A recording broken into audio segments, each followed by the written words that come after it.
Eu fico lembrando do que Jesus disse, se quando o Filho do Homem voltar, porventura se haverá fé na terra.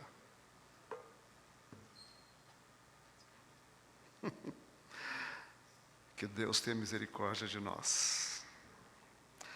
João 4, os encontros de Jesus. Esse é um encontro de Jesus com uma samaritana. Eu tenho tentado pensar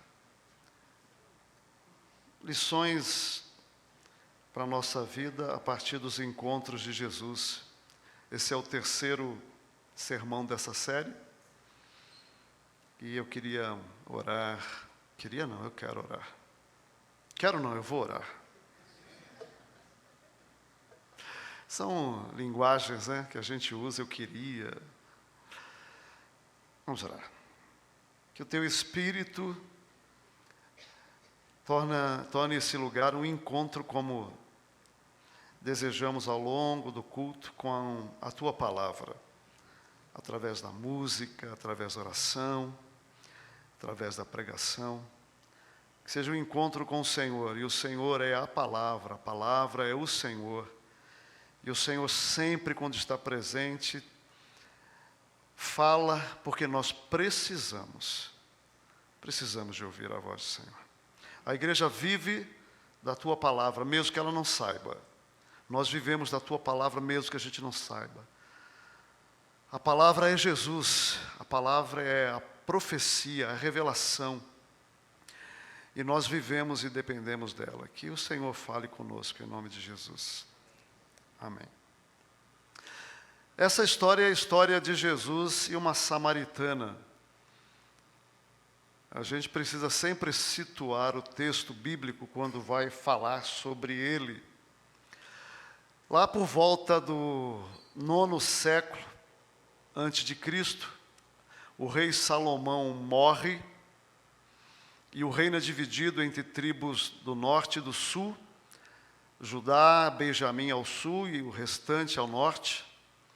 E lá por volta de 722, quando a Síria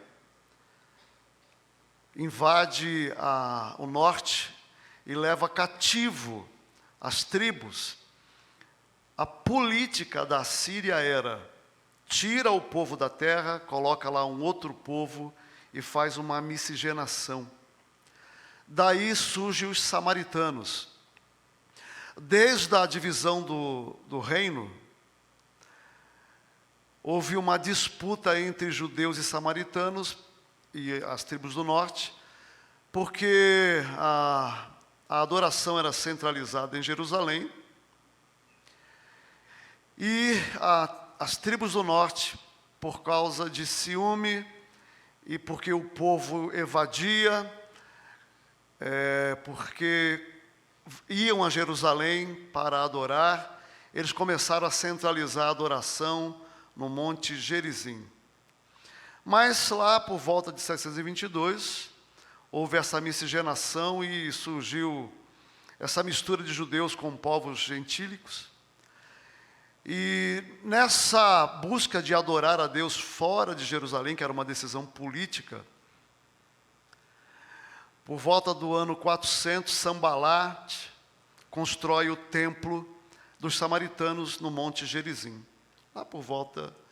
E ele construiu por causa de uma intriga entre o seu genro, sacerdote, que teve problemas com o sacerdócio de Jerusalém. Então, construiu um templo para rivalizar com o templo de Jerusalém. Lá por volta do ano 150, esse templo foi destruído por um judeu chamado Hircano, João Hircano. Só que, mesmo com a destruição do templo, os samaritanos continuavam tendo esperança em relação ao Messias, relacionado ao templo dos samaritanos.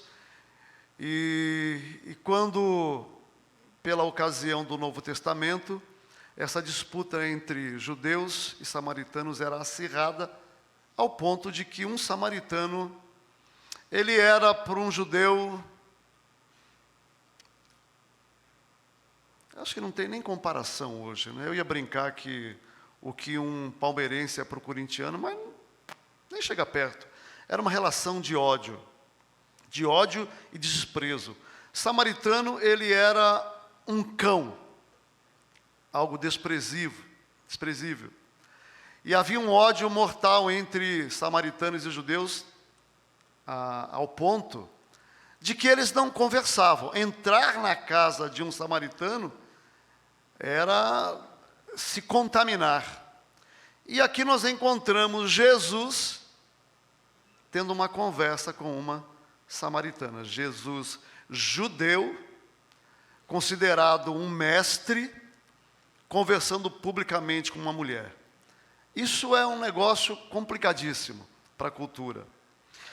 Bom, dado esse pano de fundo, que talvez para a maioria de vocês não interessa, né? Para alguns têm curiosidade de conhecer um pouco a história, né? Eu gostaria de pensar que lições a gente aprende com esse encontro. Bom, o texto, Jesus sai da Judéia indo para a Galileia, e ele tem que passar, ele poderia contornar a Samaria, era um caminho mais longo, mas um caminho mais seguro, porque o caminho que Jesus fez da Samaria, da Judéia até a Galileia, era em torno de, se eu não me engano, não sei se eu anotei aqui, mas eu acho que em torno de 200 quilômetros. E em direção à Judéia pela Samaria, os discípulos iriam enfrentar uma altitude de mais ou menos 1.000 metros, que eram os montes que tinham por onde eles tinham que passar. Então Jesus escolhe um caminho ruim, em função dos perigos, e também um caminho não muito aceito. Judeu nenhum fazia esse caminho. Eles contornavam a cidade. E aí Jesus tem um encontro com essa mulher, ao meio-dia. Um horário que não era comum para ninguém buscar água. Porque imagina, o sol a pino, uma mulher ia levar galões de água para a sua cidade. E ela fazia isso porque ela não queria contato com as outras mulheres e com ninguém. Essa é a razão dela chegar nesse horário. E Jesus chega nesse lugar exausto, obviamente por causa da caminhada, né? Quilômetros, exausto. E aí ele então entra em diálogo com essa mulher samaritana, e aí o diálogo gira em torno dele pedir água. E a mulher, quando ele pede água, ela diz: você não está entendendo? Você não é judeu? Sim, eu sou samaritana. Nossa raça não se bica, né? Então você está me pedindo água? E aí Jesus diz assim: olha, mulher, se você soubesse quem é este que te pede água, você lhe pediria água e ele te daria água viva. Essa conversa não tem nada a ver com aquele discurso seminal que um pastor pregou a respeito do que aconteceu aqui, tá? Tem nada a ver com seme aqui, né? Água da vida. E aí então Jesus diz: olha, eu posso te oferecer uma água que, se você beber, você nunca mais terá sede. E essa mulher, essas conversas são as conversas estranhas, né? Numa outra conversa, Jesus falou para o fariseu: você tem que nascer de novo. Nascer de novo. Como que um homem vai nascer de novo, Senhor? Eu sou mestre, mas como? E agora Jesus fala assim: tem uma água que você toma e a sua sede é satisfeita para sempre. Como assim? Me dá de beber dessa água, mas o senhor não tem nem como pegar. Aí Jesus fala assim: então, vai chamar o seu marido. Se eu sou essa mulher, eu disse assim: Jesus, foi um prazer te conhecer, Deus abençoe, estou indo embora. Se eu sou essa mulher. Mas ela, uma mulher honesta, diz assim: então, eu não tenho marido. E Jesus falou: é verdade. Ela não mentiu, mas também não disse a verdade, né? Jesus falou: é verdade. Você já teve 5, e o atual é um amante, não é marido. E um detalhe: você não tem aqui um tom de acusação que a gente costuma ver nos púlpitos a esse tipo de comportamento. Você não vê um tom de acusação de Jesus a essa mulher. Ele sabe que é errado, mas a conversa não gira em torno. Está vendo, você é uma pecadora, olha só, já adulterou 6 vezes. Não. A conversa de Jesus com essa mulher é outra. Está falando dos anseios do coração dela, das coisas profundas que estão ali e que ela não encontra resposta. E aí essa mulher fica impactada e diz: tu és mestre. E essa mulher então vai à aldeia, chama, diz: olha, eu encontrei um profeta. E Jesus então é chamado para a aldeia, ele fala do amor dele à aldeia, e muitos se convertem, e essa é a história do texto. Mais ou menos isso, né? Bom, o que eu quero conversar com vocês nesse texto? Já que a gente tem que aprender lições, a primeira lição que eu quero aprender com você é que a religiosidade frequentemente obscurece nossa compreensão das realidades espirituais. A religiosidade é uma praga. E nós aprendemos a ser religiosos na igreja. Aqui nós aprendemos a ser religiosos.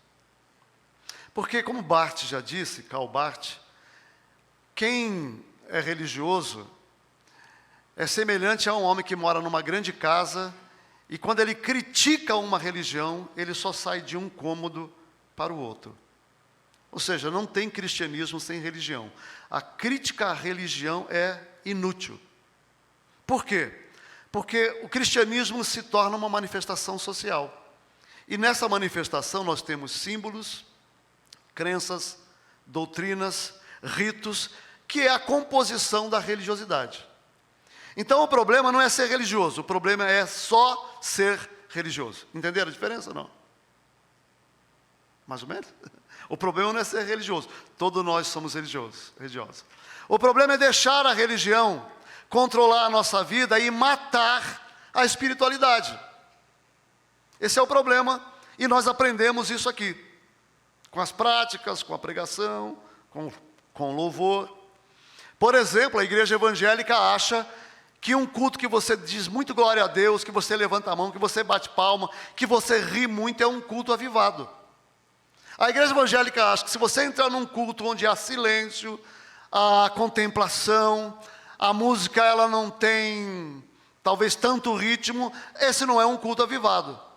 Porque eles acreditam que a liturgia cheia de expressões é a liturgia característica do avivamento, e não é.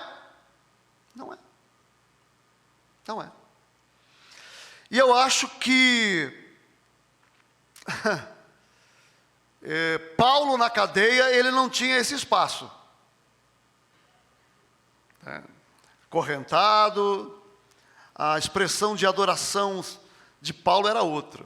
Então assim, aqui nós encontramos a religião de diversas maneiras. Primeiro, você vai encontrar no texto que Jesus, ele é obrigado a sair da Judéia e vai para Samaria. Por quê? Porque os fariseus viram, está no texto, que os discípulos começaram a batizar mais do que João Batista.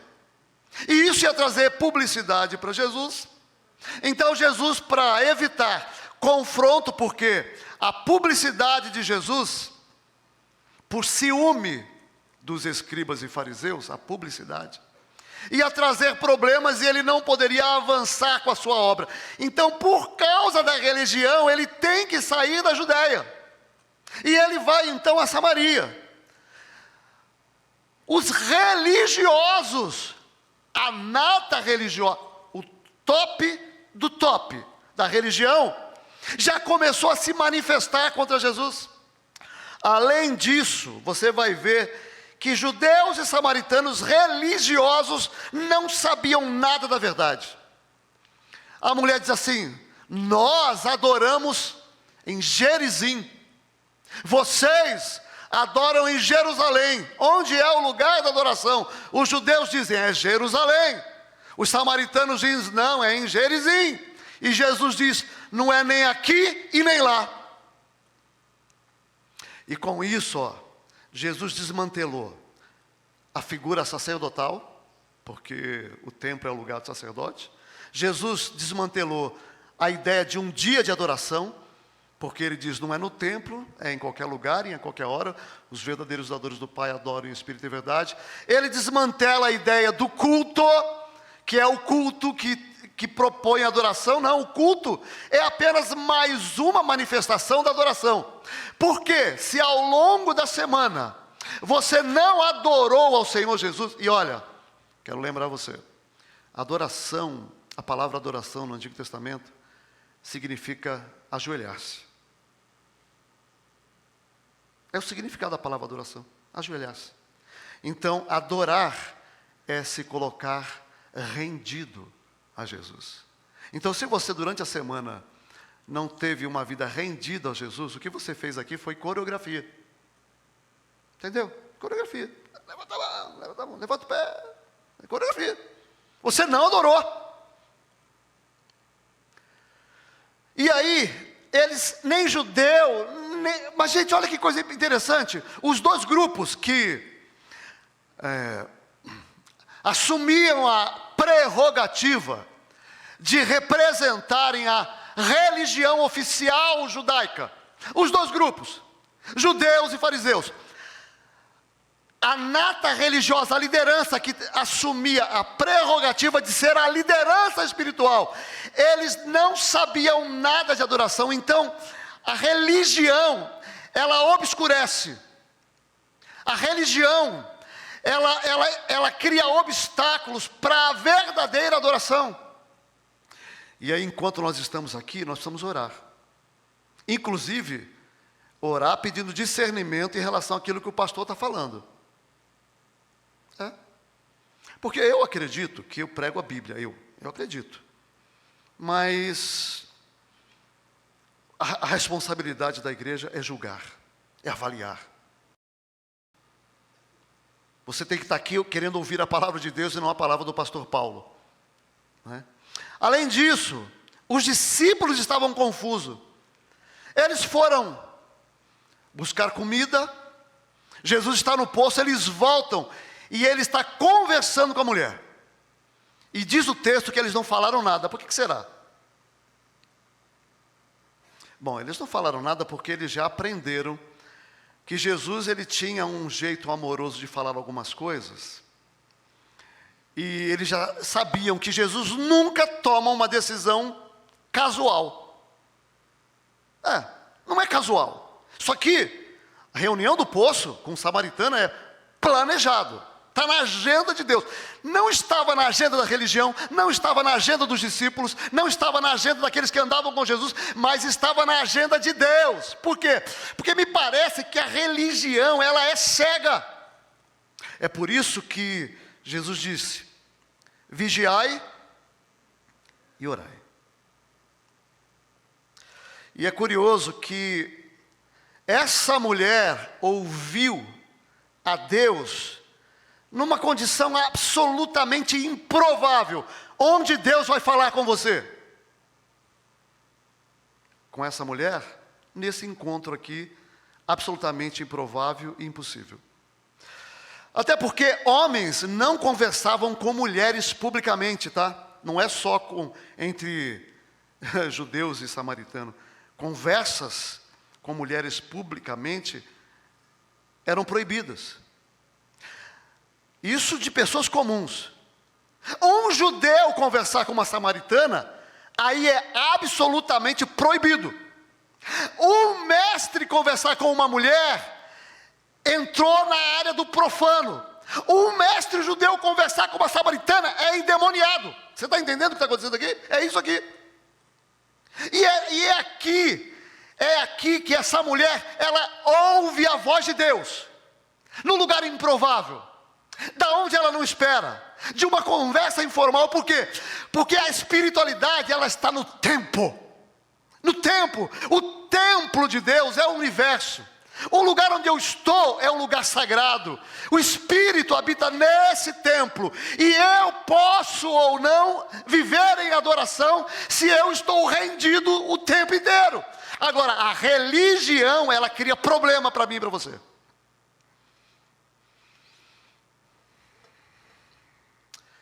Nós ensinamos, por exemplo, que aqueles que não vieram no culto hoje vão para o inferno. Você está salvo, pode dar glória a Deus aí, tá, meu irmão? Você veio para o culto, você fez um sacrifício. Aqueles que não vieram vão para o inferno. Não vão, não. Alguns deles estão assistindo Fantástico em casa. Deus abençoe. Deus abençoe. Deus abençoe. Alguns foram fazer outras coisas. Está tudo certo. Por quê? Porque quem é que sabe quem adora? Quem sabe? A Bíblia diz assim: os verdadeiros adoradores adoram. O que é isso? Em espírito. Você vê o espírito? E a verdade? Você vê a verdade nas pessoas? Não. Então assim, a religião verdadeira, ela é invisível. Invisível. Então assim, mas é justificável alguém não sair de casa para vir no culto num dia de chuva? Eu pessoalmente acho que não. Por quê? Porque na minha cabeça é o seguinte: eu não faço nada obrigado, nada. Eu não venho para o culto obrigado, eu não contribuo obrigado, eu não oro obrigado, eu não leio a Bíblia obrigado, eu não faço nada obrigado. Mas, para mim, as coisas de Deus têm prioridade a qualquer outra coisa, na minha vida. Você está entendendo?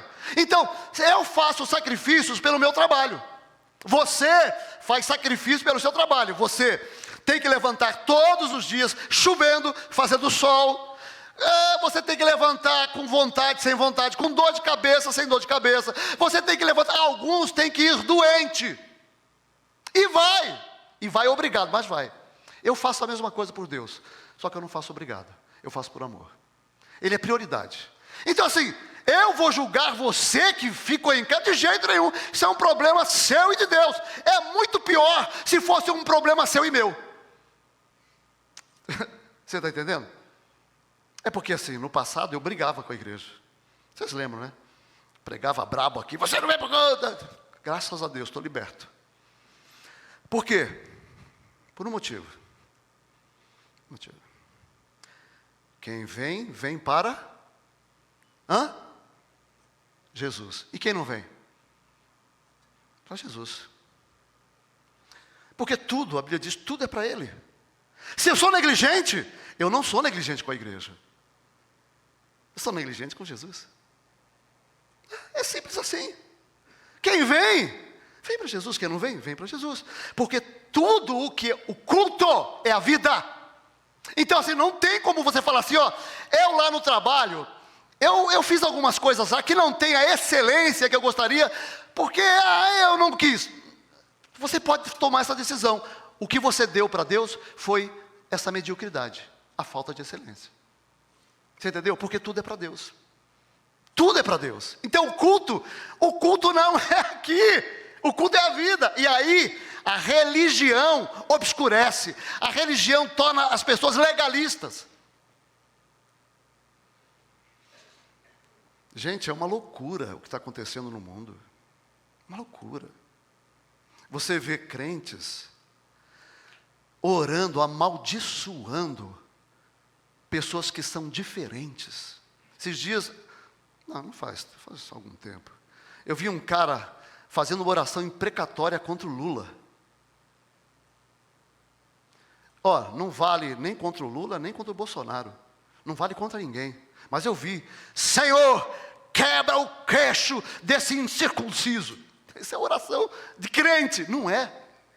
Não é a oração de um crente. Nós vivemos uma religião onde nós não temos diálogo. Você não pode mais conversar com o que é diferente. Antigamente, eu podia conversar com qualquer um. Ele seja lá o que for, tem uma posição radical em relação a Deus, em relação ao diabo, em relação à vida. E eu converso, e aí, acabou a conversa, ele tem uma opinião radicalmente diferente da minha. Eu cumprimento, abraço, dou um beijo, Deus te abençoe. Hoje, você não consegue conversar. A gente não consegue conversar com o que é diferente. Tem um problema real no mundo. Esse não é o cristianismo de Jesus. A religião faz isso. Torna os crentes bitolados. Mas a segunda lição, senão eu não vou conseguir pregar hoje, essa é a primeira, a segunda, é que na religiosidade, as angústias e vazios existenciais são frequentemente preenchidos de forma inadequada.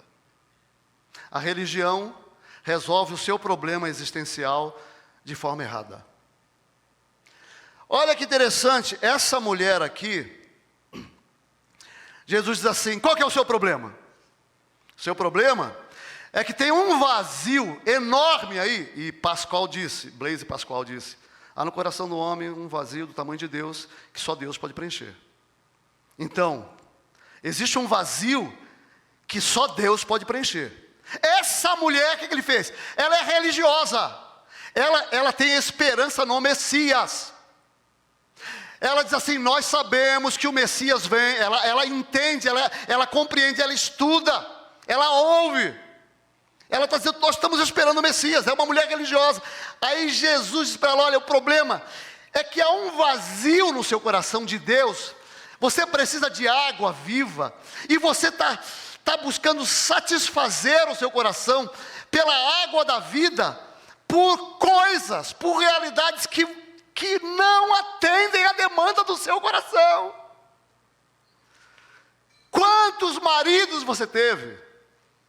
6. Então, os seus maridos são substitutos inapropriados. E a religião faz assim. A gente vai colocando um monte de coisas no lugar de Deus. É interessante, olha, lembra da parábola do semeador? Lembra? Olha o que a parábola do semeador diz. Mateus 13, 22. O que foi semeado entre os espinhos é o que ouve a palavra. Porém, os cuidados do mundo e a fascinação das riquezas sufocam a palavra. E aí fica infrutífera. O que sufoca a palavra? O desejo pelo mundo, pelo bem-estar, pela fascinação, pelo prazer. Essa mulher, ela era uma religiosa vazia. Vazia. Jesus disse, mulher, eu tenho uma água que você não tem. Por quê? Porque você está tentando preencher um vazio de Deus com dinheiro, marido, mulher, filhos. E olha, você vai continuar fazendo isso e você vai continuar vazia. Eu acho que aquele texto de Jeremias, ele diz algo poderoso para os religiosos. Jeremias, será que está certo esse texto? 2,13. Se não for esse, é esse também, porque agora é esse que está aqui. Diz assim, porque 2 males cometeu o meu povo. A mim primeiro, me deixaram, me abandonaram, o meu povo. O manancial de águas, está falando de poço, aquela mulher estava num poço. Eu acho que ela tinha conhecimento desse texto. O manancial de águas vivas, e cavaram cisternas rotas, rachadas, que não retém água, ou seja, é água podre. O que tem lá é misturado de barro. O povo tinha água viva, mas eles foram atrás daquilo que não satisfaz. Isso aconteceu em Ageu, e Ageu falou, vocês comem comida, vocês comem sexo, vocês comem casa, vocês comem amizade, vocês comem isso, vocês comem aquilo, e tudo que vocês comem é como se vocês fossem um saco furado, entra e vai embora, não permanece, não retém, não há vida. O que Jesus está dizendo é que só Ele é a água viva que satisfaz. Domingo passado, o Benjamin disse assim, eu esperava que você dissesse que Jesus é o nosso amigo quando a gente não tem amigo. E eu falei para ele, eu não falei de propósito.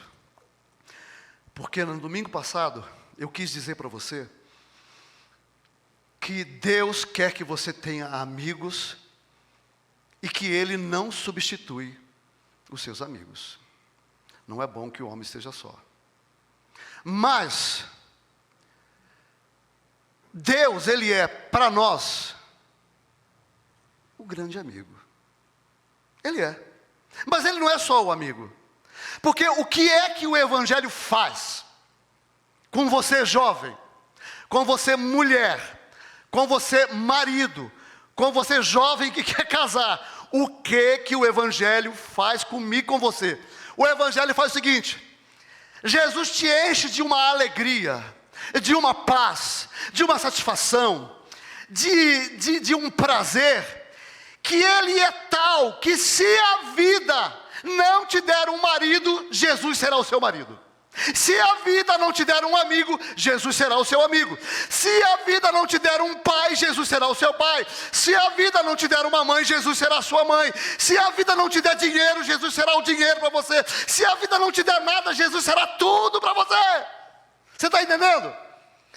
Esse é o Evangelho. Uma pessoa que se diz cristão e ele não ainda entendeu que Jesus tem que ser para ele tudo isso, ele é religioso. Está aqui todo domingo, vem ouvir a palavra, mas você não fez isso aqui, você é religioso.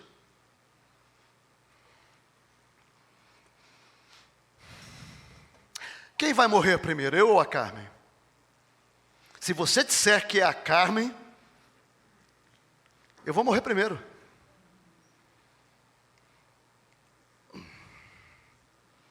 Mas se ela morrer primeiro, eu até prefiro que ela morra primeiro.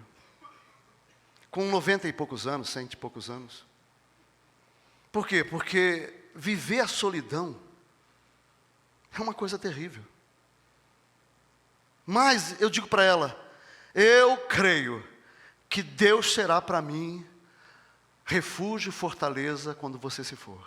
E se eu me for, Deus será para você refúgio e fortaleza. Por quê? Porque Deus para mim é isso. Você está entendendo?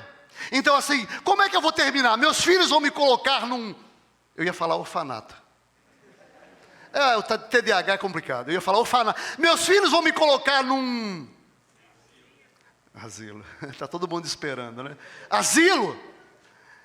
Não sei. Mas onde eu estiver, é céu para mim, porque Jesus está lá. Porque Jesus é a razão da minha vida. E eu trabalho com isso todos os dias. Porque eu lido com a morte dos meus filhos, eu lido com a morte dos meus netos, eu lido com a morte da minha esposa, eu lido com a minha morte. E quando eu penso nessas coisas, eu digo, Senhor, eu não quero, me livra disso, tem misericórdia de mim. Mas Senhor, Tu és a água viva. Eu com o Senhor, eu tenho satisfação e alegria. Eu vou chorar, eu vou sofrer, mas isso não vai acabar com a minha vida. Porque isso é o cristianismo. Isso é o cristianismo. E sabe o que é mais extraordinário, o cristianismo? É que você não precisa ser uma pessoa forte para experimentar isso, porque não depende da minha força nem da sua força. Quando eu digo você está me vendo pregar aqui, quando eu falo essas coisas aqui dentro, vocês não sabem o medo que passa aqui por dentro, quando eu falo assim, eu vou morrer. Você acha que eu falo isso aqui com uma alegria? Bem, ousadia do pai. Não, eu falo isso. Aqui dentro, na minha cabeça, passa um monte. E se for hoje? E se for amanhã? E como é que você vai ligar? Eu falo assim, eu tenho medo. Eu tenho medo. Mas eu assumo enfrentar isso com Jesus Cristo, meu Senhor. Ele vai me capacitar, porque Ele é água viva. Jesus tem que ser para você, essa mulher... Ela entendeu que Jesus é a água que satisfaz plenamente.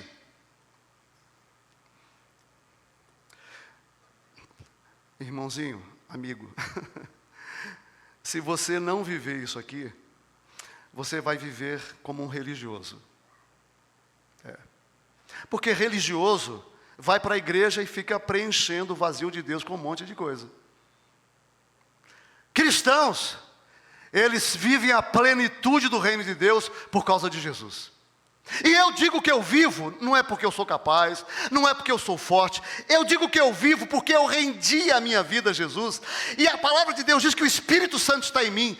E esse Espírito é um rio de água viva que flui de mim, não pela minha oração, não pela minha força, não pela minha fé. Flui porque eu rendi a minha vida ao Senhor. E é baseado no poder do Senhor que eu digo, eu vou enfrentar a vida. Eu estava esses dias orando. O Oliver, meu neto, ele está uns 50 dias, sai de uma doença e entra na outra. 50 dias. E há uns 15 dias atrás ele pegou uma intoxicação. E assim, foi horrível. Diarreia, vômitos, choros. E aí ele melhorou, semana passada, 3 dias, ele está com uma nova intoxicação. Aí ele está levando o médico hoje, o médico falou assim, olha, há uns 15 dias atrás, o antibiótico que ele tomou intensificou a reação do vírus. Então, ele está com febre de 39 graus. E aí, eu fui orar, né? Porque a gente ora, né? A gente ora. Fui orar, Senhor. E aí, Deus falou no meu coração, porque eu estava pedindo, Senhor, me livra desse sofrimento. Eu não quero ver o meu netinho. E Deus falou no meu coração, Paulo, eu vou te livrar muitas vezes. Mas ao invés de você pedir livramento, pede graça para enfrentar. Porque no mundo, tereis aflições. Pede graça. E aí eu falei, então me dá graça a Deus para enfrentar. Me dá graça. Me dá graça. No mundo tereis aflições. E não é só por isso, né?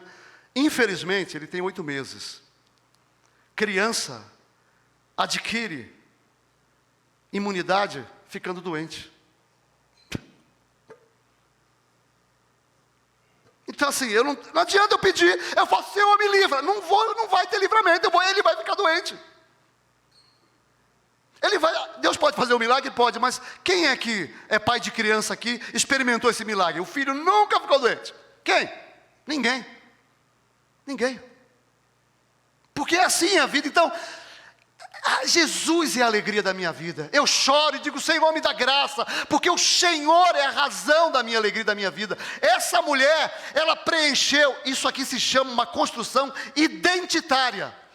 Tudo que você colocar no lugar de Deus na sua vida, vai carcomer você por dentro e vai comer você inteiro.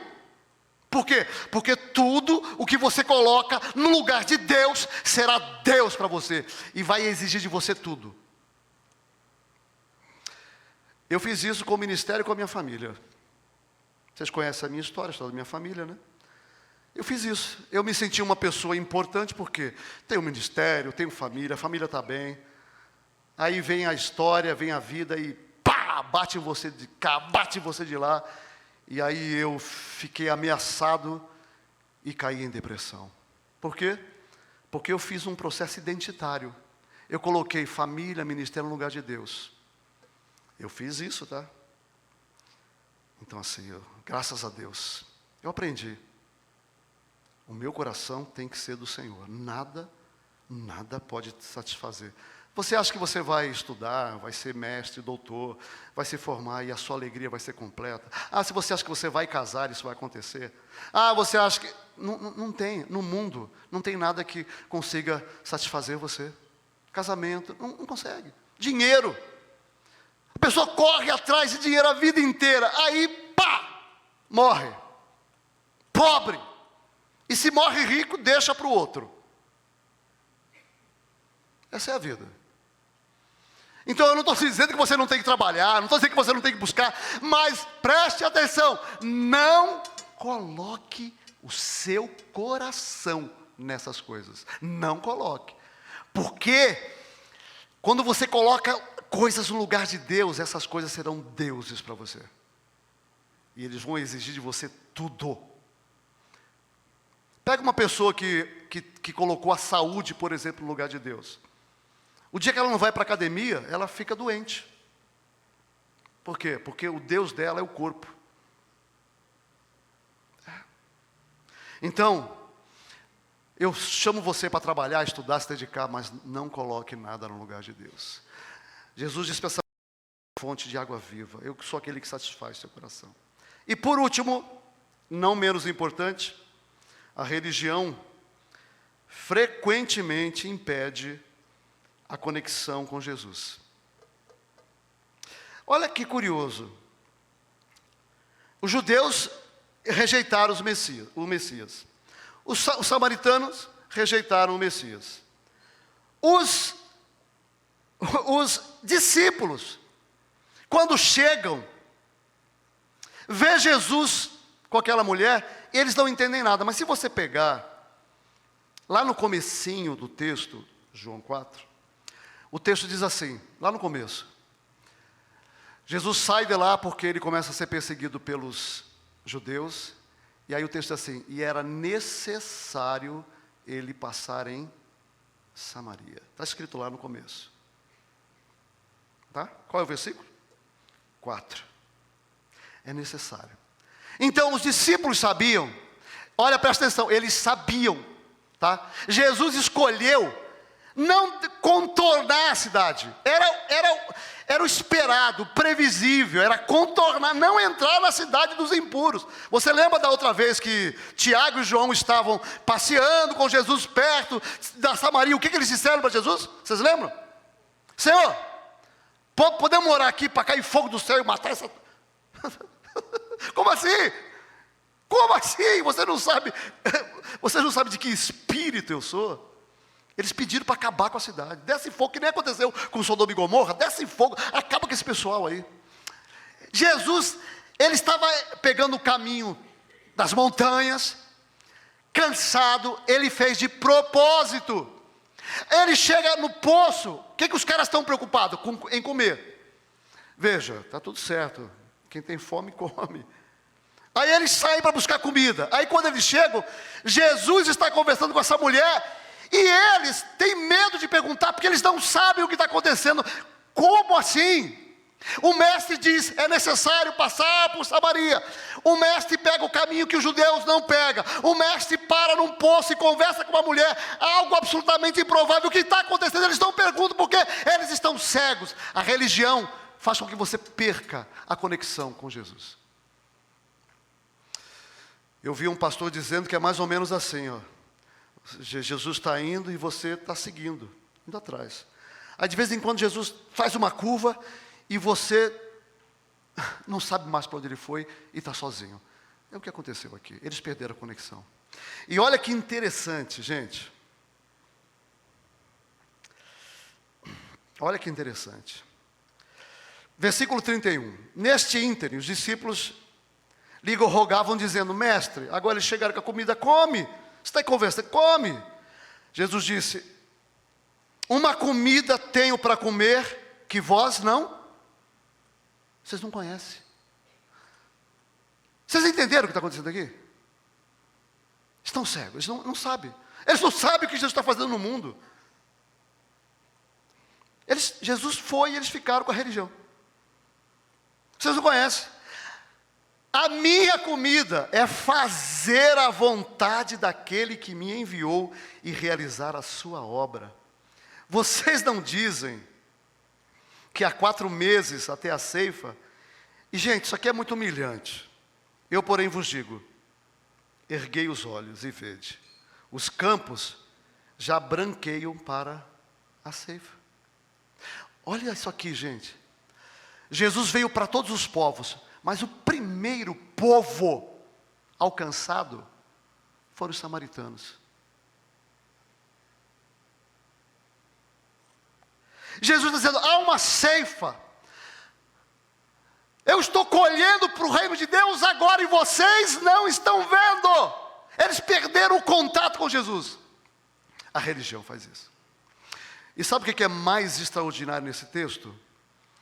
2 coisas assim que para mim foram impactantes. Primeiro, os samaritanos foram o primeiro povo a reconhecer Jesus como Salvador do mundo. Está lá no último versículo. Agora não é mais por causa da mulher, não. Nós reconhecemos que você é o Salvador, foi o primeiro povo a reconhecer.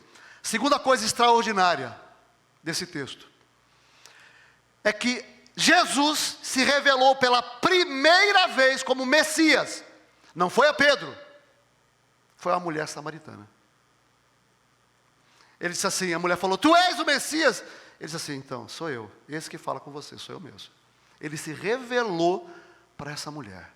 Coisas do reino do céu está acontecendo aqui. Coisas extraordinárias estão sendo ditas por Jesus. Coisas do alto estão sendo reveladas. E os caras estão dizendo para Jesus: Jesus está com fome? Come! Eles perderam a conexão. Bom, eu estou dizendo isso para você porque ninguém está livre disso. Qual deve ser o meu coração e o seu coração quando a gente pega um texto como esse, ouvindo Deus falar? Temor e tremor. Temor e tremor. A minha vida espiritual é individual. Eu não posso ficar me justificando: a minha igreja é fria, os meus filhos. Não posso. É eu e Deus. Deus chamou você para viver a plenitude do reino de Deus. Ele te dá recursos. E você não pode perder isso. Porque se você perder isso, você ganha o céu. Ganha o céu, mas leva uma vida como os discípulos. Está o tempo inteiro perdido. O tempo inteiro. Não sabe o que está fazendo aqui. Não sabe qual é o propósito da vida. Não sabe o que vem para a igreja. O que você está fazendo aqui, meu irmão? Amigo, o que você está fazendo aqui? Eu sei o que eu estou fazendo aqui. Eu sei. Eu sei o que eu faço ao longo da semana com a minha vida. Porque eu sei que a tendência do meu coração é o esfriamento e a formalidade e a religiosidade. Então, todos os dias, eu tenho que levantar os olhos para o céu e falar: Senhor, meu Deus, tenha misericórdia de mim.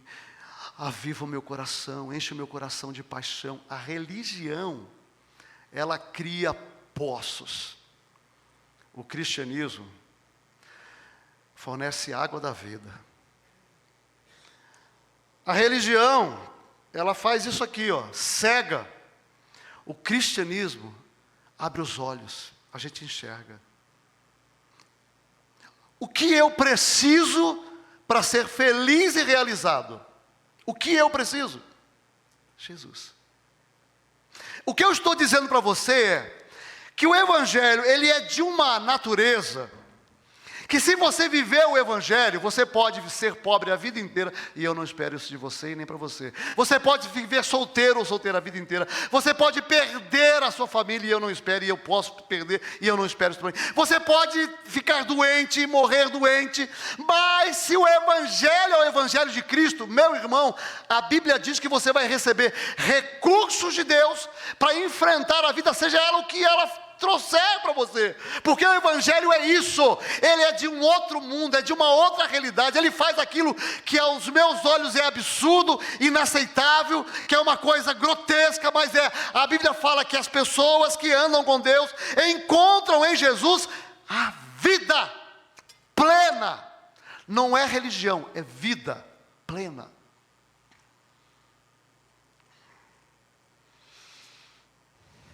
É isso que o Evangelho, que esse encontro ensina para mim e para você. Então, qual é o chamado de Jesus para você hoje?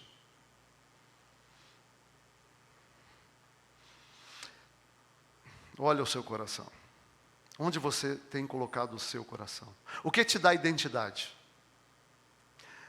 Se for o marido, tira ele daí e coloca Deus de novo, tá? O que te dá identidade, razão de viver? É namorar, é casar? Tira isso daí, coloca Jesus de novo. O que te dá identidade? Ser formado? Vou ser doutor. Tira isso, ser doutor, e pode ser o que você quiser. Mas não coloca isso no lugar de Deus.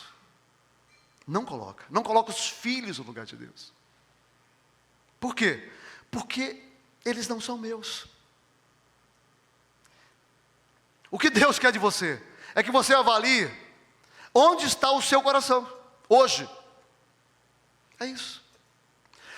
Que você responda para Deus: Senhor, eu vivo a experiência de rios de águas vivas no meu coração, até o ponto de que se a vida me tirar tudo, o Senhor continuará sendo para mim pai, mãe, recurso, satisfação, alegria. É isso, porque é isso que o cristianismo oferece para mim e para você.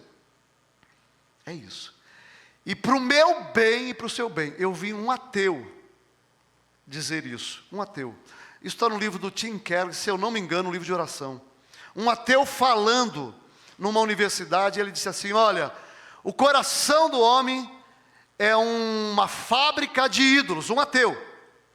Então, tudo que você colocar dentro do seu coração vai assumir para você uma posição que vai requerer de você devoção, entrega, e esse ateu diz, ele vai carcomer, vai comer você por dentro. Um ateu diz isso. E ele está certo. Ele está certo. E aí, o Evangelho liberta você. Agora, tem um momento de entrega? Tem. Tem. Tem um momento de entrega. E eu vou dizer para você que esse momento de entrega talvez seja o momento mais difícil da nossa vida. O pastor Ivênio diz que quando ele tinha filhos, que todas as vezes que ele tinha que entregar os filhos, para cada filho a mulher tinha 2 partos. O parto normal e o parto de entregar o filho para Deus. Por quê? Porque quando você entrega um filho para Deus, você diz assim: é teu, faz aquilo que está dentro do coração do Senhor, não é mais meu. É um parto ou não é? Então, só que tem que entregar. Porque não pode ser o meu Deus. As minhas 2 filhas esteve entre a vida e a morte, Talita e a Paula. As 2. A Paula, quando tiraram o grampo que colocaram lá para segurar a gravidez, eu estava lá no hospital, ela estava com a perna aberta, já não podia tomar mais soro nenhum, o grampo estava segurando uma artéria. A hora que tirou, foi um desespero. Eu caí no chão chorando. Deus não leva a minha filha, Deus não leva a minha filha. E o médico falou assim: nós não podemos mais dar sangue para ela. Não sabia o que era, né? E nós ficamos ali 2 horas esperando. Foi sim. Mas agora, recentemente, a Talita entrou com uma infecção. O hospital não medicou. No dia seguinte, ela estava com infecção generalizada. E aí, quando eu cheguei no hospital, o médico da UTI disse assim: olha, eu perdi uma jovem que estava num quadro melhor do que a sua filha. Prepare o seu coração. O médico me disse isso. Eu cheguei em casa e disse para a Carmen o seguinte: Carmen, quando nossos filhos nasceram, nós entregamos eles para Deus. O que isso significa?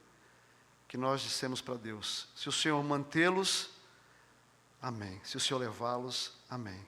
A gente quer que o Senhor os mantenha, mas eles são teus. Então eu disse para ela: agora, como a gente já entregou a morte para Deus, já entregamos a morte para Deus. Ela, de uma certa perspectiva, já está morta, porque nós entregamos para Deus. E como nós já lidamos com a morte dela, a partir de agora nós vamos lidar só com a vida. Não vamos pensar em morte. Então a nossa oração foi o quê? Deus salva, cura. Não vamos pensar em morte. Não vamos pensar em morte. Mas ela poderia morrer? Poderia, mas não morreu. Mas a gente ficou pensando só na vida. Por quê? Porque eu já lidei com a morte. Agora, se você não lidou com a morte, num momento como esse, aí você entra em desespero. Você entendeu? Então, meus filhos não são os meus ídolos. Se eles morrerem, eu vou. Só Deus sabe o que eu estou falando. Eu estou aqui acabado, porque o meu netinho está com uma intoxicação. Está com uma intoxicação. Eu estou aqui acabado, Eu passei 3 noites aí sem dormir, terrível, sofrendo com ele no colo. Entendeu? Então assim, mas eu decidi entregar para Deus. Eles não são os meus ídolos. Eles são os amores da minha vida, né? Mas não são os meus ídolos. Minha esposa é o amor da minha vida, mas não é o meu ídolo. Meus filhos são os amores da minha vida, mas não são os meus ídolos. Porque a água que eu escolhi beber é uma água viva. Convite para o seu bem é que você diga a partir de hoje: Deus, amo, seja lá o que você quiser colocar aí, mas isso não é o meu ídolo, o Senhor é o meu Deus. Eu tenho satisfação e alegria plena no Senhor. Quero convidar o grupo, nós estamos passando do horário já, daqui a pouco o pessoal das crianças estão querendo brigar comigo. Então, chamado para mim e para você hoje é: tire os ídolos do seu coração. E aí você vai poder lutar e buscar o que você quiser. Você pode ser doutor, você pode ser mestre, você pode casar e desejar casar, o que você quiser, desde que eles não sejam ídolos do seu coração. Baixe, curva a sua cabeça, vamos orar.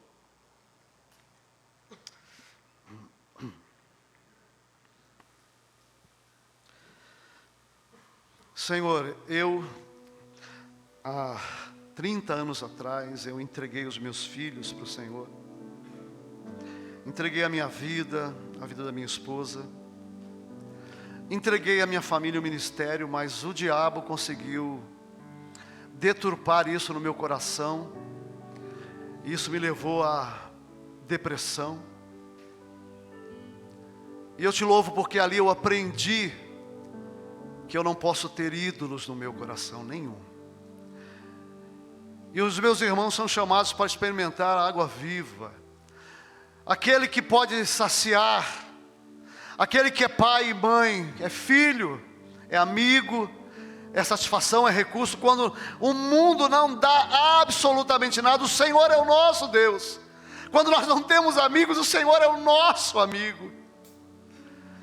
Senhor, que hoje cada amigo, cada irmão, cada pessoa que está aqui entenda o que o Teu Espírito comunicou esta noite. Que o Senhor nos ajude a desalojar os ídolos do nosso coração. O ministério, o ensino, a pregação, os relacionamentos, os amigos. Senhor, tira todos os ídolos e que o Senhor viva plenamente em nós. E nos ajuda a entregar tudo ao Senhor. Ajuda os meus irmãos a entenderem pelo Teu Espírito que fazer isso é libertador. Que fazer isso é viver com leveza. Porque nós não andamos sob sombras, nem com medo de que o Senhor vai nos tirar tudo que a gente tem.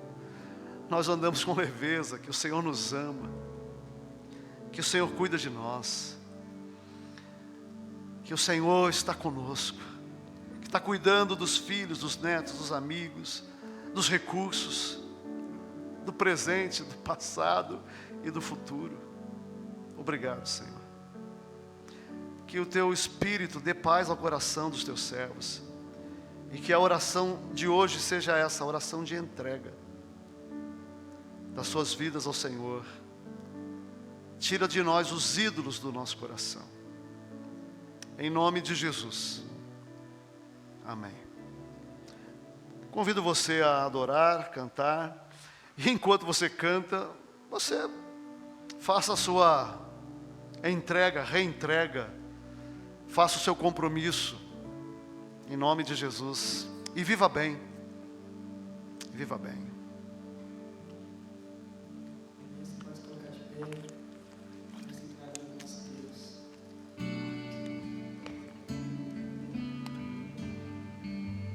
Está quente?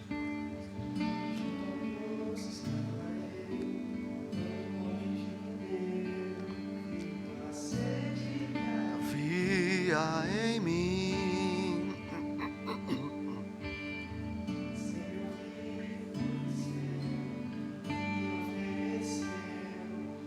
uma água que jorra. Louvado seja o Teu nome, Senhor, para sempre. Aleluia.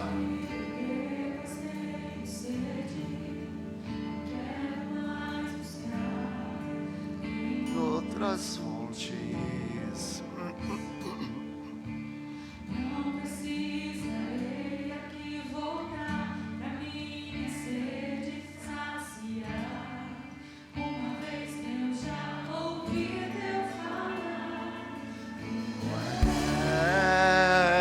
és quem a minha alma esperou.